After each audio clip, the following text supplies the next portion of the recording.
कहा जाता है श्रीमद् भागवत गीता सिर्फ एक धर्म के लिए नहीं है, बल्कि इसे धरती के हर इंसान को पढ़ना और समझना चाहिए ताकि वो अपनी जिंदगी में सुख, शांति और सफलता को प्राप्त कर सके। भगवत गीता में कुल 18 अध्याय हैं और इन 18 अध्यायों में कुल 700 श्लोक हैं, जो सभी के लिए पढ़ पाना थोड़ा मुश्किल है। इसलिए आज के इस बेहद ही खास वीडियो में हम भगवत गीता के 111 विचारों के बारे में बात करने वाले हैं, जिन्हें जानकर आप भगवत गीता का सही मतलब समझ पाएंगे। इसलिए इन विचारों को आप हर सुबह सुने।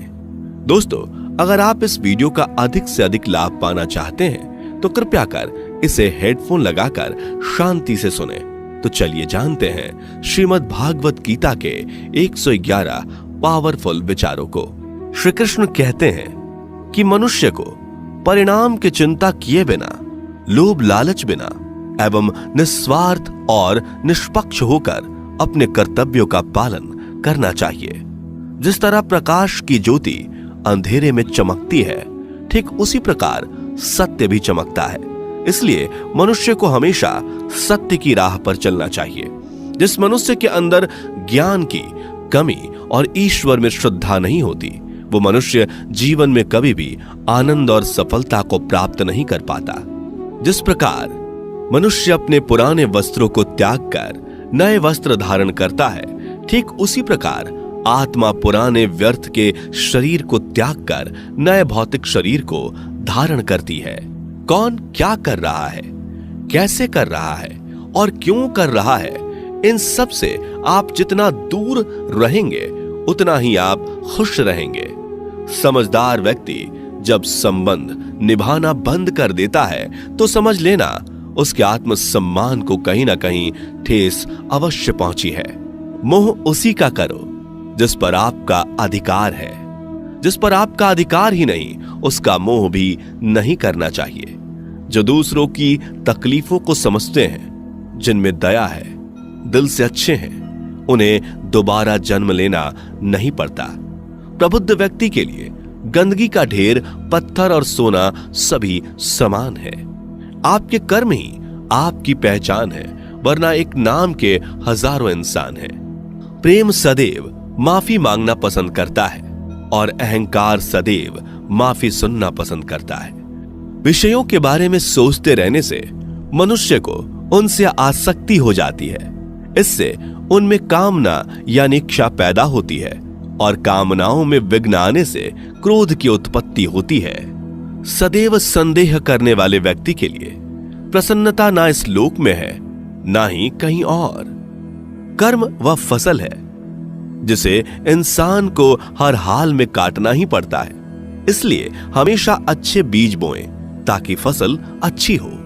जो होने वाला है वो होकर ही रहता है और जो नहीं होने वाला वो कभी नहीं होता।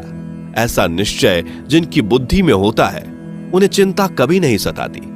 अच्छे कर्म करने के बावजूद भी लोग केवल आपकी बुराइयां ही याद रखेंगे। इसलिए लोग क्या कहते हैं इस पर ध्यान मत दो, तुम अपना कर्म करते रहो।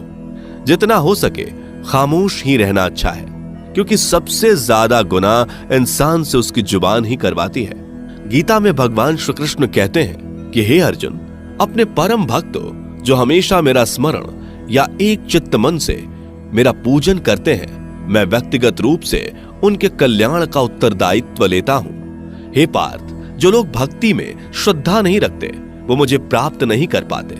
अतः वे इस भौतिक जगत में जन्म मृत्यु के मार्ग पर वापस आते रहते हैं। मौन सबसे अच्छा उत्तर है किसी ऐसे व्यक्ति के लिए जो आपके शब्दों को महत्व नहीं देता। बदल जाओ वक्त के साथ, या फिर वक्त बदलना सीखो। मजबूरियों को मत कोसो, हर हाल में चलना सीखो। किसी काम की चिंता करना ठीक है, पर चिंता इतनी भी नहीं होनी चाहिए कि वह काम ही बिगड़ जाए। अच्छी नीयत से किया गया काम कभी व्यर्थ नहीं जाता और उसका फल आपको जरूर मिलता है। श्री कृष्ण कहते हैं कि मैं किसी का भाग्य नहीं बनाता, हर कोई अपना भाग्य खुद बनाता है। आप आज जो भी कर्म कर रहे हो उसका फल आपको कल प्राप्त होगा, और आज जो आपके पास है वह आपके द्वारा पहले ही किए गए कर्मों का फल है। मनुष्य नहीं, उसके कर्म अच्छे या बुरे होते हैं, जैसे मनुष्य के कर्म होते हैं, उसे वैसे ही फल की प्राप्ति होती है। तुम्हें सिर्फ अपने कर्म करने का अधिकार है, किंतु कर्म के फलों के तुम अधिकारी नहीं हो। तुम ना तो कभी अपने आप को अपने कर्मों के फल का कारण मानो, न ही कर्म ना करने में आसक्त हो जाओ। सही कर्म वह नहीं है जिसके परिणाम हमेशा सही हो, अपितु सही कर्म वह है जिसका उद्देश्य कभी गलत ना हो। संसार में कोई भी मनुष्य सर्वगुण संपन्न नहीं होता, इसलिए कुछ कमियों को नजरअंदाज करके रिश्ते बनाए रखिए। पूर्णता के साथ किसी और के जीवन की नकल करके जीने की तुलना में अपने आप को पहचान कर अपूर्ण रूप से जीना बेहतर है। जब भविष्य धुंधला पड़ने लग जाता है, तब आपको अपने वर्तमान में ध्यान केंद्रित करने की आवश्यकता है। कोशिश कर, हल निकलेगा, आज नहीं तो कल निकलेगा।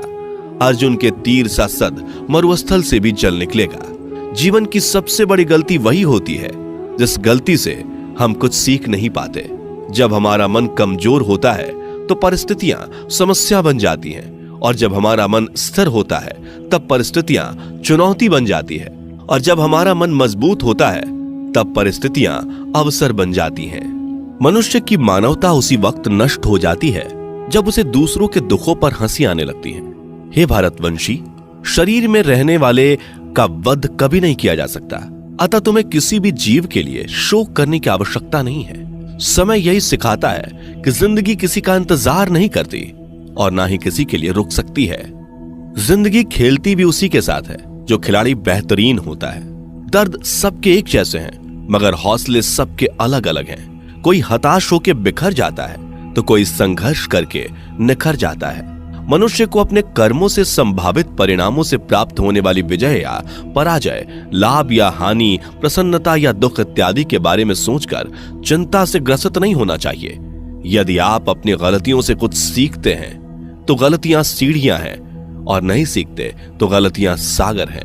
निर्णय आपका है, चढ़ना है या डूबना है। समस्याएं इतनी ताकतवर नहीं होती जितना कि हम उन्हें मान लेते हैं। कभी सुना है कि अंधेरे ने सुबह को होने ही नहीं दिया? गलतियां ढूंढना